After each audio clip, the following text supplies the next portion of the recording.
السلام علیکم ورحمۃ اللہ وبرکاتہ۔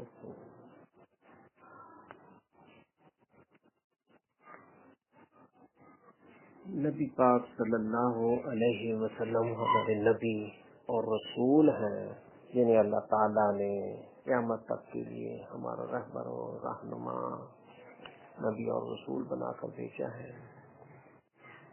قرآن پاک بھی اللہ تعالیٰ کی طرف سے ہدایت کی بہت بڑی کتاب ہے جو اللہ کا کلام ہے۔ اس میں اللہ تعالیٰ فرماتے ہیں قولہ تعالی ان السمع والبصر والفؤاد کل اولئک کان عنہ مسئولا۔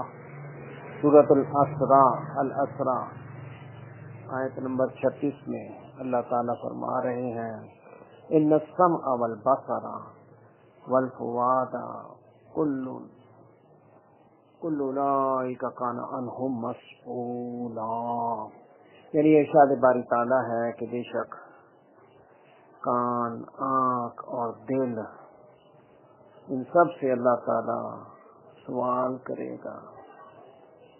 یہ مسئول قرار دیے گئے ہیں، یعنی ہمارا سننا، ہمارا دیکھنا اور ہمارا دل، ان سے اللہ تعالیٰ پوچھے گا، سوال کرے گا۔ یہ اللہ تعالیٰ سورۃ الاسراء میں 36 نمبر آیت میں یہ فرما رہے ہیں کہ ہمیں اپنے کانوں کی حفاظت کرنی چاہیے، آنکھوں کی،